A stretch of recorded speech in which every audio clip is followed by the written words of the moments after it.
Okay, so yeah, we took I took off most of the heat. This was on high for a good amount, about 15 minutes.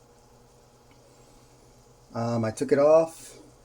I went to double check to see if this was fine, and it looks like they're fine. So I transferred the lid from this guy to just keep the juices withheld within the meat. And then I mixed the rice one more time. I'm gonna do it again because we're waiting for the missus to hurry up and finish getting ready to eat. So here's our rice cooling down. There's our steamed veggies cooling down. And then here is the meat that's kind of sizzling, I guess. Not really.